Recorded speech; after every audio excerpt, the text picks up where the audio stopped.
We're going to move right into our final keynote for this forum. We are so pleased to have Professor Nadine Strawson with us. She will be introduced by Peter Beauchamp, who is a trial attorney here in the Educational Opportunities section of the Civil Rights Division at the Department of Justice. He is a 2010 graduate of New York Law School, where he studied under the tutelage of Professor Strawson. So it is a special privilege for him, I know, to be able to introduce someone he studied under, and she continues to mentor him to this day. We are so fortunate to have them both. Peter, the microphone is yours to make the introduction.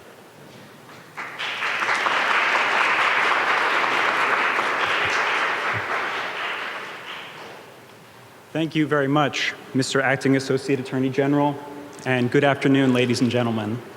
Once again, my name is Peter Beauchamp, and I'm a trial attorney in the Civil Rights Division Educational Opportunities section here in the Department of Justice. In this capacity, I have contributed to several of the statements of interest regarding First Amendment free speech rights at public colleges and universities that the department has filed in the last year. I am also a proud graduate of New York Law School, where I had the great privilege of studying the First Amendment and other facets of constitutional law under the tutelage of today's keynote speaker, the John Marshall Harlan II Professor of Law at New York Law School, Nadine Strawson. For nearly 3 decades, Professor Strawson has been a preeminent advocate and scholar of the civil rights and liberties guaranteed by the Constitution, including the free speech rights enshrined by the First Amendment. In 1991, Professor Strawson became the first woman and youngest person to be named president of the American Civil Liberties Union. Since then, she has made thousands of public presentations on issues of constitutional law at hundreds of college and university campuses across America and the globe. And she's also made innumerable television and radio appearances. Professor Strawson's accolades are many, including, to name just a few, being named one of the 100 most influential lawyers in America by the National Law Journal, being included among America's 200 most influential women by Vanity Fair, and being listed among the 350 women who changed the world by Working Woman magazine. She has also been awarded the Media Institute's Freedom of Speech Award, the Free Speech Coalition's Freedom Isn't Free Award, and the American Bar Association's Margaret Brent Women Lawyers of Achievement Award, which celebrates the accomplishments of women lawyers who have excelled in their field and have paved the way to success for other women lawyers. And when Professor Strawson stepped down as president of the ACLU in 2008, no less than Supreme Court Justices Antonin Scalia, David Souter, and Ruth Bader Ginsburg joined in the luncheon here in Washington, D.C. to celebrate her historic 17-year tenure. I chose to attend New York Law School in no small part because of the prospect of learning from this world-renowned free speech advocate, whom I first came to admire in college after reading her 1995 book, Defending Pornography: Free Speech, Sex, and the Fight for Women's Rights. I quickly learned that despite her fame and many accolades, Professor Strawson prides herself first and foremost on being a teacher. Through her passionate, cogent, and interactive lectures, Professor Strawson teaches her students to approach questions of constitutional law with a nuanced and nonpartisan mindfulness of legal precedent. Outside of the classroom, she is a tireless advocate and mentor to current and former students alike. I have no doubt that without the education and support that Professor Strawson has provided me, I would not have the great honor of serving in the Department of Justice today. Professor Strawson continues to teach and advocate for civil rights, most recently through her new book, Hate: Why We Should Resist It with Free Speech, Not Censorship, a timely, meticulous, and persuasive defense of free speech. As former governor of Indiana and current president of Purdue University, Mitch Daniels, wrote in a recent Washington Post op-ed, in a factual and dispassionate way, Strawson's book demolishes the case for government censorship of hate speech. I can think of no finer person to close today's Constitution Day Forum on speech in higher education. Please join me in welcoming my teacher, mentor, and friend, Professor Nadine Strawson.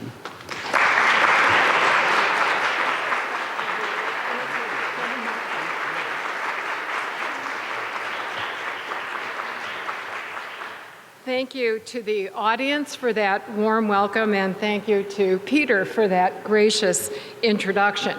Peter provides a wonderful bridge between the ACLU and the DOJ because he has done superb work for both institutions. He worked at the ACLU after graduating from New York Law School.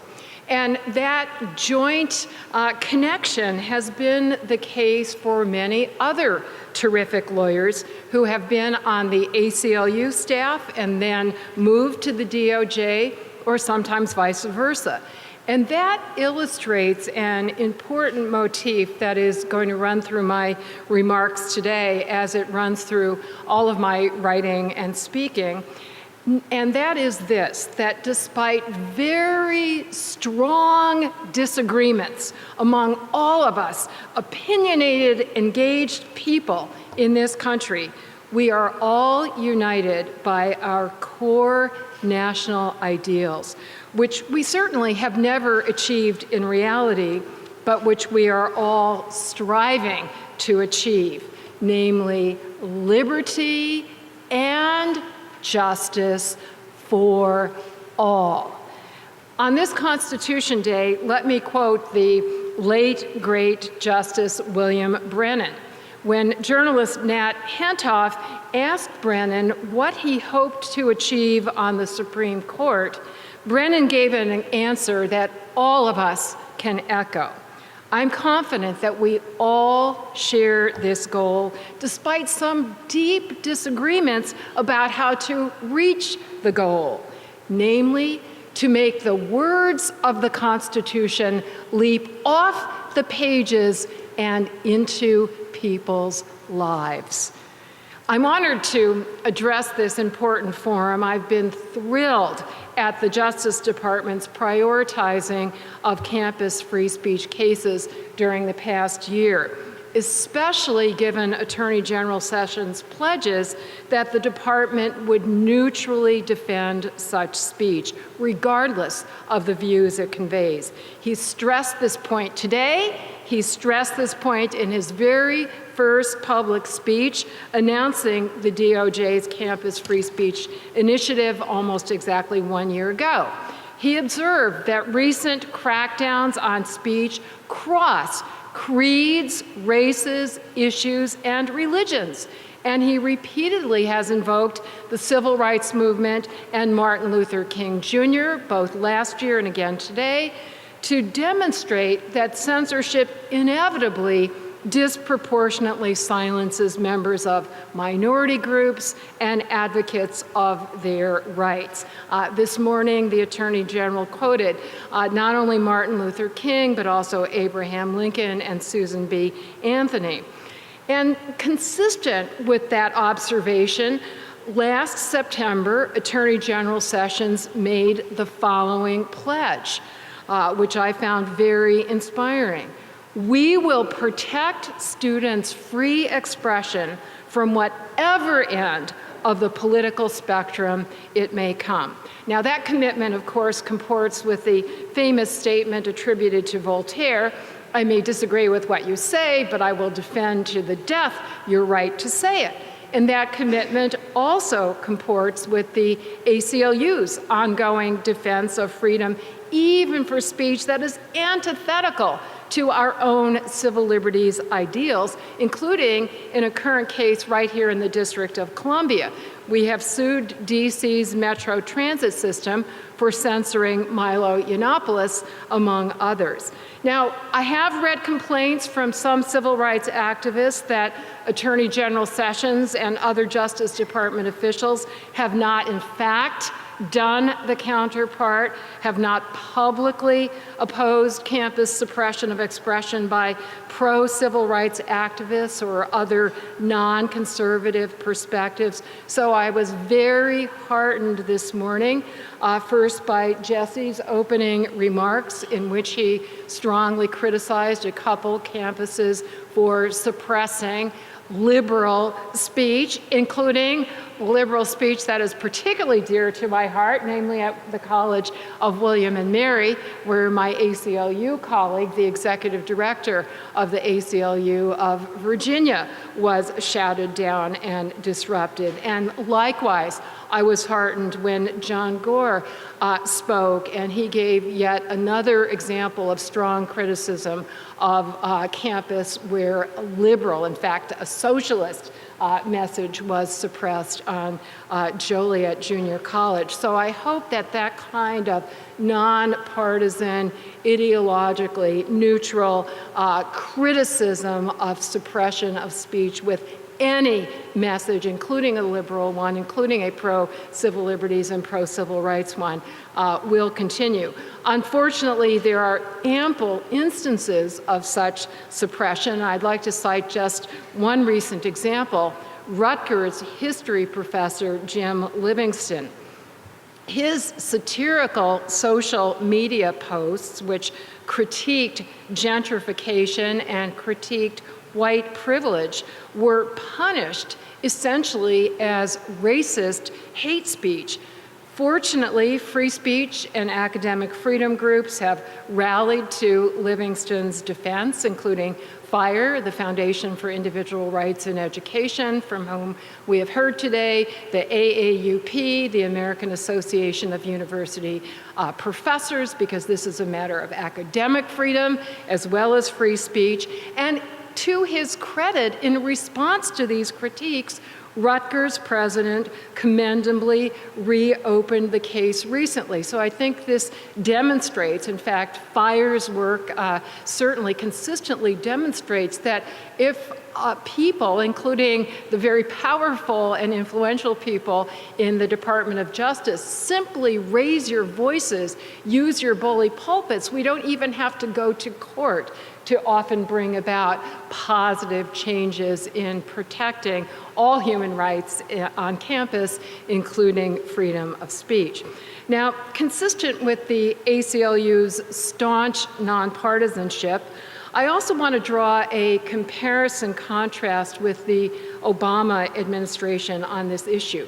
On the one hand, President Barack Obama himself repeatedly and strongly spoke out in favor of campus free speech, including for racist speech, including for misogynistic speech. In fact, when I looked at the index for my book, I saw that it quotes Barack Obama more than any other person because he was such an eloquent advocate of counter speech, not censorship, as the most effective way to advance equality and diversity and dignity and inclusivity and all of those wonderful rights that the student activists are championing. On the other hand, though, President Obama's Department of Justice did not follow suit, nor did the Office of Civil Rights in his Department of Education, the OCR. In particular, these agencies actually undermined campus free speech in a key respect through a distorted concept of sexual harassment that encompassed even constitutionally protected expression about sex or gender, as some leading civil rights and women's rights activists complained about the OCR and the Justice Department under the Obama administration. That said, see, turnabout's fair play, the OCR in the current administration recently also took some other action that also undermines campus free speech, and this was referred to this morning by Professor Eugene Volokh. Namely, it endorsed an overly broad definition of anti-Semitism, which would stifle debate on crucial issues about Israeli and Middle East policies. I, of course, abhor anti-Semitism, particularly as the daughter of a Holocaust survivor, but I am convinced that free speech is ultimately the strongest weapon, indeed the only effective potential weapon against any form of hatred, including anti-Semitism. 2 weeks ago, I had the honor of sharing the stage with Noam Chomsky at the University of Arizona in a terrific program about campus free speech. And I would like to quote Chomsky's trenchant comment about another overbroad definition of anti-Semitism, which is also well-intended but also dangerous, namely one that includes so-called Holocaust denial. Chomsky critiqued such overbroad concepts of anti-Semitism which suppress ideas as follows. It is a poor service to the memory of the victims of the Holocaust to adopt a central doctrine of their murderers. As an activist, I'm a congenital optimist, so let me focus on the glass half full perspective on the campus free speech stances of both OCRs in both administrations. The current OCR has commendably retracted the overbroad concept of sexually harassing expression that the Obama OCR and DOJ enforced. In turn, the Obama administration commendably rejected the overbroad concept of anti-Semitic expression that the current OCR is now enforcing. For the DOJ to continue to actively support freedom for all ideas on campus would have another very important benefit beyond enhancing free speech, important as that is. Namely, it should increase respect for the DOJ's unique and indispensable role as upholding the rule of law, another pillar of our constitutional order that also has been under siege lately. Now, I'm sure you all realize that there are many important issues on which the ACLU strongly disagrees with many current DOJ positions, including in many major lawsuits we have filed against the US government. But as our own corporate charter mandates, the ACLU has always been staunchly nonpartisan and ideologically neutral. We do our best to neutrally defend all fundamental freedoms for all people, regardless of who you are, regardless of what you believe. Likewise, we in the ACLU never support or oppose any candidate, official, political party, or group as such. Rather, we assess everyone on an issue-by-issue basis, praising their pro-civil liberties positions on particular issues and criticizing their anti-civil liberties positions on other issues. And I've already illustrated this approach in comments I just made about both the current administration and its predecessor. Likewise, we in the ACLU are always eager to collaborate with officials or groups on specific issues of common concern when such collaboration would advance our civil liberties goals, even if we strongly disagree with the very same officials or groups on other important issues. In my extensive experience as an ACLU leader, I can't think of a single individual or group with whom we have not strongly agreed on at least one issue that is deeply important to both of us. Nor can I think of a single individual or group with whom we have not strongly disagreed on at least one important issue. And this approach, which I'm laying out because for me it's the model of how we bring about vigorous but civil discourse on campuses, right? So this approach benefits For the ACLU, our civil liberties causes, because it broadens our network of potential allies. So I would make the same argument to social justice activists on campus. Please collaborate with groups that you agree with that can help further your agenda on particular issues. You don't have to use a litmus test that if they disagree with you on anything, you're going to not acknowledge their humanity, let alone their potential as collaborators and allies.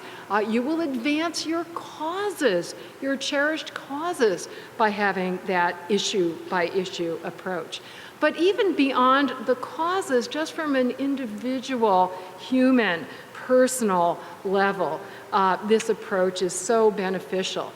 We get to partner with an infinitely diverse array of individuals and groups, fostering awareness of our common concern, mutual respect for our common humanity. And unfortunately, this kind of experience is increasingly rare in our increasingly divided and tribalistic climate, both in the political sphere and on college campuses. At the moving memorial service for Senator John McCain last month, both former presidents who paid him such inspiring tributes stressed this very point. Both George W. Bush and Barack Obama noted that John McCain would often disagree with someone on some very fundamental matters, yet work together with that person on other fundamental matters. As Obama explained, this was because McCain always viewed those he disagreed with not as implacable enemies, but rather as occasional opponents who ultimately were on the same team.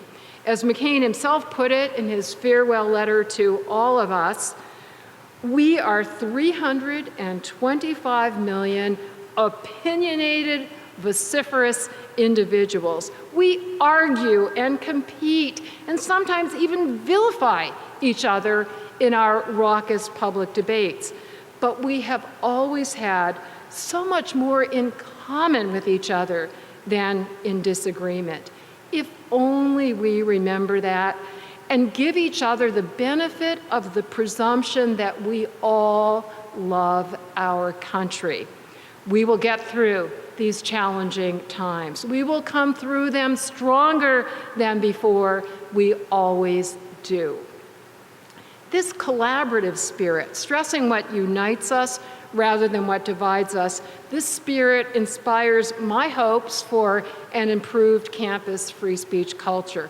Namely, I hope that everyone will realize a message that we've heard over and over today, including from the Attorney General first thing in the morning and Jesse even before that, that free speech benefits all people and all ideas. And that the reverse is true for censorship. It endangers all people and all ideas. And specifically, I hope that we will emulate the Supreme Court in this sense. Yes, the justices have been deeply divided on some free speech issues, but they have been completely united on the key free speech issues that have roiled campuses, about speech that is offensive, insensitive, hateful, and hated, conveying discriminatory views on the basis of race, religion, gender, and so forth, what is usually called hate speech. All across the court's broad ideological spectrum, the justices have consistently rejected censorship of hate speech. Most recently, they did so unanimously just last year in the case of Mattal versus Tam. That case is especially noteworthy because it illustrates a point I will stress throughout my remarks, that protecting freedom for hate speech promotes not only individual liberty, but also equality and dignity. Specifically, the alleged hate speech that the government sought to suppress in the Mattal versus Tam case was a traditional ethnic slur against people of Asian origin, namely the Slants. Yet Simon Tam, the plaintiff is an Asian American rock musician whose band consists of other Asian American rock musicians. So when Simon and his bandmates chose that name, they hardly were seeking to disparage Asian Americans. To the contrary, they had exactly the opposite aim. They wanted to diffuse the term's discriminatory implications and to infuse it instead with their pride in their ethnic heritage. So for them, that name choice was their declaration of dignity, equality, and empowerment. Therefore, when the Supreme Court unanimously struck down a federal statute that denied them trademark protection for their chosen name, the court in one fell swoop furthered both liberty and equality. Simon Tam has been an eloquent evangelist for both free speech and equality as mutually reinforcing rights, not only through his music, but also through his public speaking. Among other things, he's given several terrific TED Talks, which I highly recommend. Now I would like to cite one especially relevant example of my own personal experience with the issue-by-issue approach that I described earlier, as followed by both the ACLU and John McCain, and which I highly recommend to all students, including those who are social justice crusaders, whereby the same official or person is sometimes an ally and sometimes an adversary. And the official I'm going to cite with respect to my own personal experience is none other than Attorney General Sessions himself. So I was kind of amused because he and I have debated each other on important issues. I was kind of amused at the idea that Senator Alexander threw out, that he and I could both go around and educate campus presidents and trustees about their free speech duties. And there is something quite persuasive when you have these strange bedfellows. When Jeff Sessions was a senator, he vigorously challenged certain views that I voiced as a witness at some Senate committee hearings. And Senator Sessions and I even had an extensive one-on-one debate on a PBS TV show back in 2000 called One-on-One with John McLaughlin. Our debate topic was capital punishment, and I'll let you guess who was pro and who was con. And of course, as I already flagged, many current ACLU leaders continue to criticize and litigate against Attorney General Sessions' positions and the DOJ's positions on many important issues. But on the essential issue of campus free speech, for the past year, Attorney General Sessions and the DOJ have been important, influential allies in some cases, and I look forward to their continuing and expanding that role in more cases involving diverse voices and views. And I especially appreciated the explicit invitation from both Jesse and from Jesse Panuccio and John Gore for those of us who are aware of violations of free speech on campus to bring them to the attention of the Justice Department. I should note that I encourage the DOJ to do even more work on campus free speech, not only because I hope it will siphon off DOJ resources from other cases and issues where the ACLU is on the other side. When DOJ Senior Counsel Tara Helfman graciously invited me to give this keynote address, I asked her what special perspective she thought I could provide. And before I tell you how she answered, I want to thank and salute Tara for being such a principled, effective free speech advocate. To assume her key DOJ duties, she took a leave from her faculty position at Syracuse University College of Law. I had the great privilege of speaking there a couple weeks ago, and I can attest that Tara is sorely missed by her faculty, colleagues, and students. But the loss to that particular campus is the gain to all campuses nationwide, since Tara is using her talents to ensure that all campuses are safe spaces for all ideas, as well as for all people. As I said, I asked Tara how she thought I could best use my precious time here. She encouraged me to stress two predominant interrelated themes in my new book, which I've already touched on, and which also have been major themes throughout my scholarship and advocacy. First, that free speech and equality are mutually reinforcing. We need not choose between civil liberties and civil rights.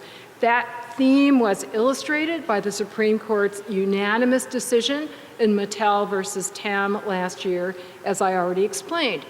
The second related theme is that the most effective way to counter hateful attitudes, expression, and action is through non-censorial measures, ranging from counter speech to punishing discriminatory conduct and violence. For example, far more fruitful than punishing discriminatory words would be enacting and effectively enforcing laws against discriminatory conduct, where we have much unfinished business. I'm going to cite just a couple illustrations. At the federal level, we still do not have any law barring even the most blatant discrimination based on sexual orientation or gender identity in such important spheres as employment and housing. And while we do have federal law protecting voting rights, that law has not prevented rampant voter suppression measures all over the country, which disproportionately disenfranchise people of color, poor people, people with disabilities, the elderly, and students. Now, all of us here today share a deep commitment to students' freedom of expression. And surely no student expression is more important, more consequential than casting a ballot. Both of my two major themes stress the real-world pragmatic advantages of a non-censorial approach to hate speech. If we focus on the policy goals that campus social justice advocates promote, goals that I and the ACLU strongly support, as a practical matter, these goals will be furthered by robust free speech and frustrated by censorship. So I very much applaud the comments that were made at the end of the panel by Vincent Philip Munoz of Notre Dame, when he said we have to look at the positive aspect of these students' activism and commitment to human rights and equality and dignity, and we have to persuade them that the truth that those causes are furthered by free speech and hampered by censorship. So that's a very practical policy type argument. To be sure, U.S. First Amendment case law reflects persuasive, principled reasons for rejecting censorship. The research I did for my book increased my already high regard for these First Amendment principles. They draw sensible distinctions between protected and punishable hateful speech in ways that promote not only individual liberty and equality, but also democracy, individual well-being, and societal harmony. So I'll put on my con law professor hat for a moment on Constitution Day. That seems appropriate. In a nutshell, the First Amendment bars government from suppressing speech solely because its content or viewpoint is hateful or hated.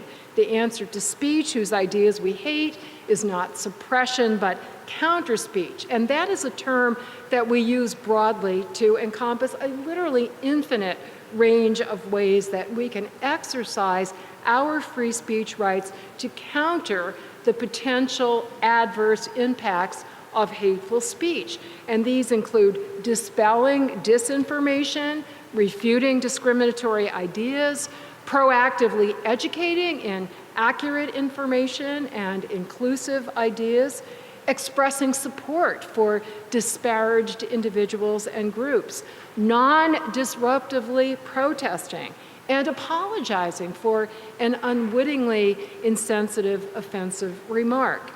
In many situations, we can most effectively counter any potential adverse impact of hateful ideas by exercising our right to remain silent. In other words, ignoring the hate mongers, thus depriving them of the attention they crave and not turning them into free speech martyrs.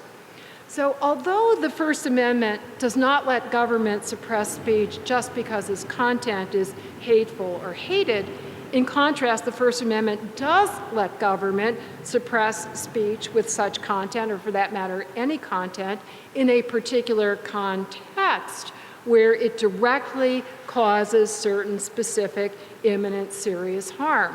And Lee Tyner, General Counsel of Texas Christian University, this morning outlined this important principle that government may outlaw speech in certain contexts when it causes certain harm, such as when it constitutes a true threat, or intentional incitement of imminent violence, or targeted harassment.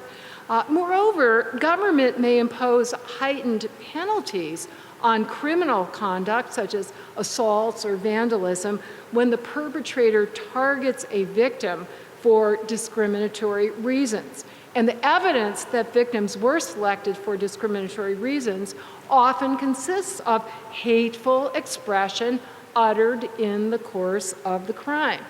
So these basics of U.S. free speech law are so sensible that I think just by learning them, most people, including most social justice crusaders on campus, would have a heightened appreciation and respect for these free speech principles as strongly protecting individual liberty appropriately, but is also duly respecting countervailing concerns. So I agree with prior speakers such as Heather McDonald and Lee Tyner, who stressed, and Lamar Alexander as well, who stressed how important additional education about free speech principles would be in bringing about a culture that supports free speech and not just a law that does so.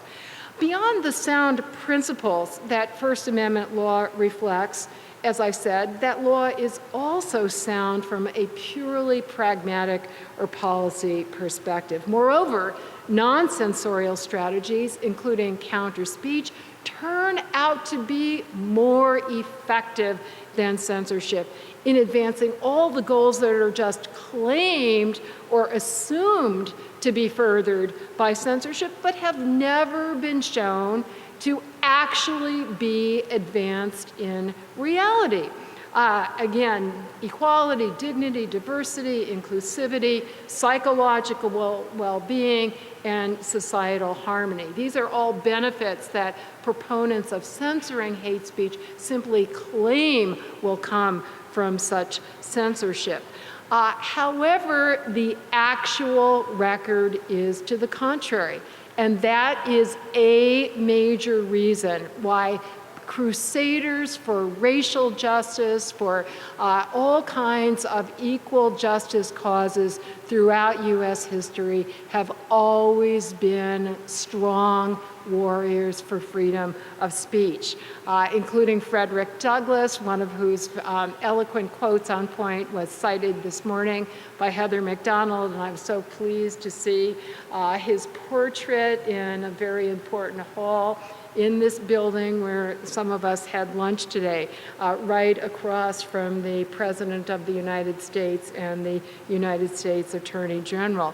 Not only Frederick Douglass, Martin Luther King, others in the US, it's also been true for many human rights advocates in many other countries, opposing censorship, supporting free speech, even for speech that is deemed to be hateful and hated, precisely from the perspective of advancing human rights.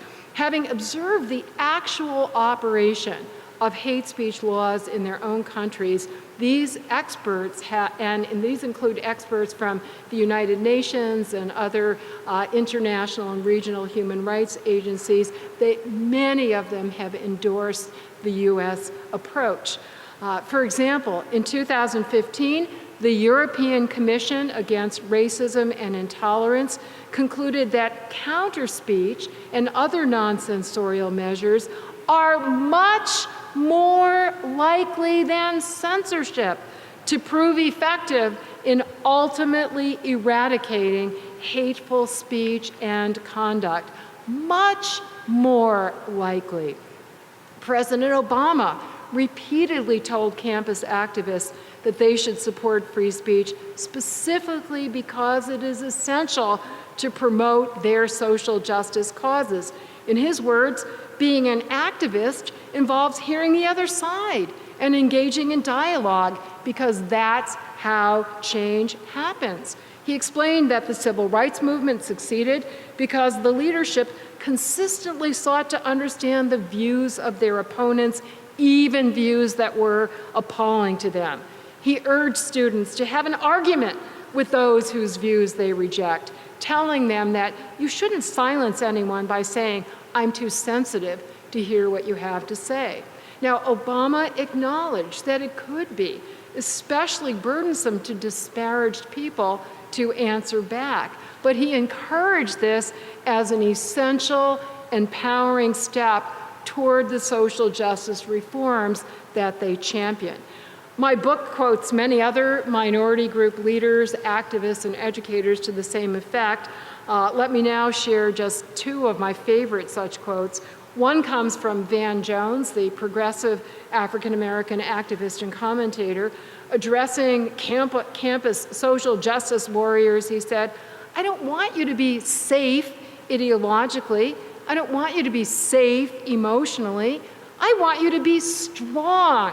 I want you to be deeply aggrieved and offended and upset, and then learn how to speak back, because that is what we need from you."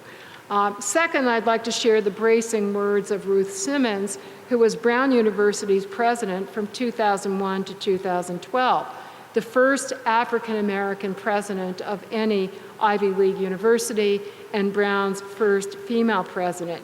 She is now the president of a historically black university in Texas. In her very first convocation address at Brown, she said, "You know something that I hate? When people say, that doesn't make me feel good about myself. I say, that's not what you're here for. I believe that learning at its best is the antithesis of comfort. If you come to this campus for comfort, I would urge you to walk through yon iron gate. But if you seek betterment for yourself, for your community and posterity, stay and fight." Counterspeech has a great track record, not only in preventing people from adopting hateful attitudes in the first place, but also in persuading even convinced hate mongers to recant those views. As Nelson Mandela put it, no one is born hating another person because of the color of his skin or his background or his religion. People must learn to hate. And if they can learn to hate, they can be taught to love. There is an impressive cadre of former hate mongers who have experienced this kind of redemption, including even former leaders of violent hate groups. These redeemed souls even have coined a term for themselves, formers, as in former members of hate groups. Robert Shibley mentioned one of them this morning, and there's a whole series of presentations, TED Talks, that you can see from the perspective of both formers and those who have redeemed them. While hate speech and hate crimes are still too common in the United States, they are now being swiftly and strongly condemned, not only by those directly affected, but also by government and campus officials, community leaders, and powerful social media campaigns like Black Lives Matter and Me Too. This is hardly to say mission accomplished when it comes to endemic societal and individual bias, but it is proof positive that human rights activism has been flourishing despite, or maybe even because of, well-publicized incidents of hateful, discriminatory speech and conduct. Just think of Charlottesville and its aftermath last year. Think of the overwhelming outpouring of opposition to the hate mongers and the overwhelming support for the minority groups they disparage, including from top officials in both major parties, business leaders, and military leaders. Or think of this year's anniversary gatherings just last month, in which tiny bands of white supremacists were vastly outnumbered by counter-demonstrators. As I already alluded to, my beloved father barely survived the Buchenwald forced labor camp in Nazi Germany, and I have many relatives who were assassinated by the Nazis. So I will never forget the horror of hearing the torch and gun-bearing demonstrators in Charlottesville last year chanting, "You will not replace us. Jews will not replace us." But the net result of that horrific incident was to underscore that such views will never replace Americans' core commitment to liberty and justice for all. For all of the partisan and tribal divisions we face, we do remain overwhelmingly united in our overwhelming repudiation of those views. Among other things, even CEOs of major business corporations who had been serving on advisory councils to President Trump, even they were so critical of the president's failure to forcefully condemn the Nazis in Charlottesville that they resigned and both councils had to be disbanded. As one of these CEOs said, constructive economic and regulatory policies will not matter if we do not address the divisions in our country. It is a leader's role in business or government to bring people together, not tear them apart. In a speech at the University of Illinois just 10 days ago, former President Barack Obama stressed this same point. It shouldn't be Democratic or Republican to say we don't target certain groups of people based on what they look like or how they pray. We are Americans. We are supposed to stand up to bullies, not follow them. We are supposed to stand up to discrimination, and we sure as heck are supposed to stand up clearly and unequivocally to Nazi sympathizers. How hard can that be, saying that Nazis are bad? For all the media coverage of surveys indicating students' negative attitudes about the state of racial justice and the role of free speech, there hasn't been as much media coverage of surveys indicating students' positive attitudes about these issues. And by the way, in this era of attacks on the media as the enemy of the people, which demonstrably endanger not only freedom of speech and democracy itself, but those attacks also endanger the very lives of journalists around the world. In this media bashing milieu, I hasten to add that my criticism of particular media coverage does not detract one whit from my conviction that the media are the opposite of the enemy of the people. To quote our Constitution's opening words, the media constitute an essential ally of we the people. Now, the opening words are we the people. I added that the media constitute our essential ally, crucial pillars of our democratic republic and of also both liberty and equality. Now, to be sure, just as the media has a crucial responsibility to scrutinize and criticize all public officials, as do we, the people, we also have a right and a responsibility to scrutinize and criticize how media choose to exercise their great power and their freedom. So I am, in particular instances, so I am now exercising my free speech rights to critically comment on one particular way in which the media, I think, too often have chosen to exercise their free speech rights in discussing campus free speech. In my view, too many media accounts have unduly exaggerated current students' allegedly negative attitudes on the crucial issues of both race and free speech on their campuses. And here I echo Heather McDonald's point when she talked about the responsibility to refute the victimhood ideology. So I'd like to cite some encouraging evidence that students' attitudes are actually much more positive. And that means that, fortunately, that the situation of race relations on their campuses are also much more positive than we often get the impression.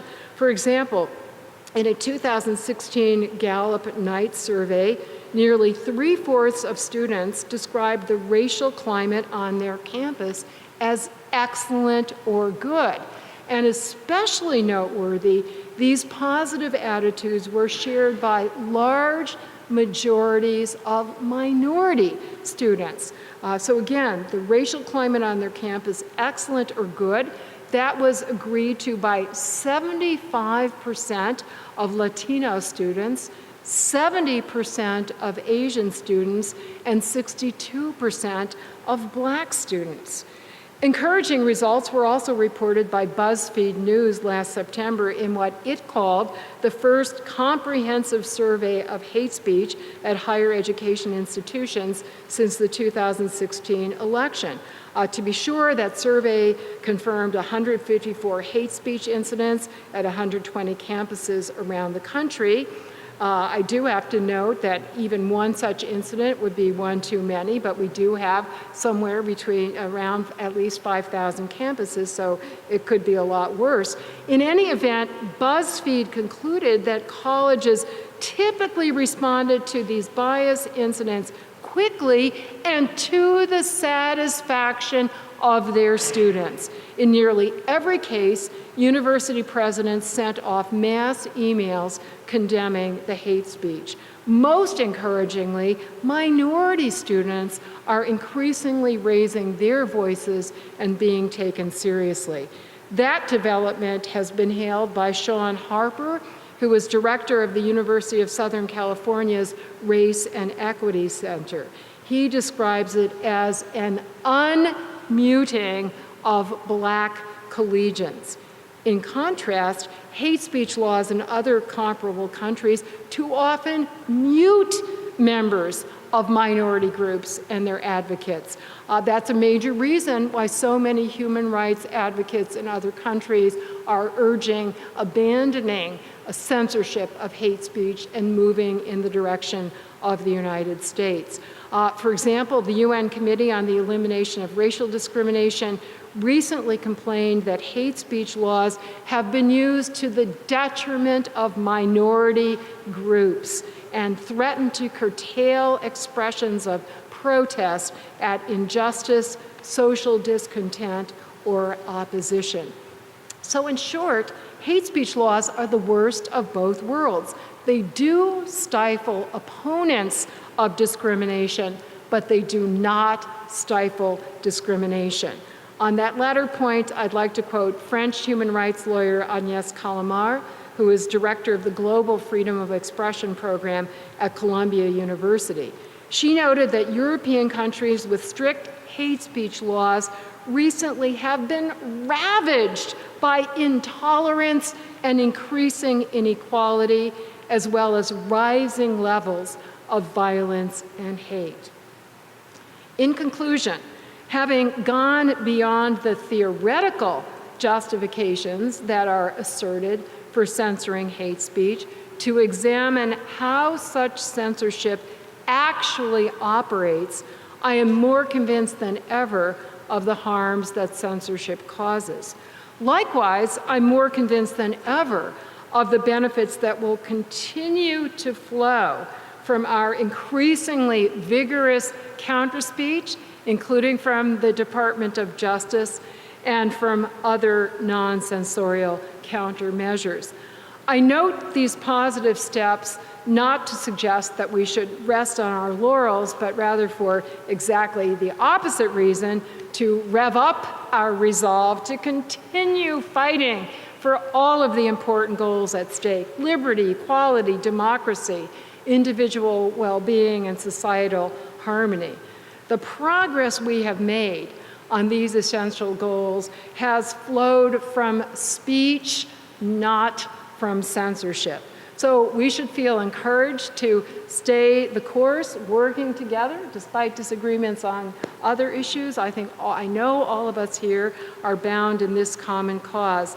We must all continue to exercise what is the most essential right of all for protecting all of these vital causes, and that is our right not to remain silent. Thank you very much.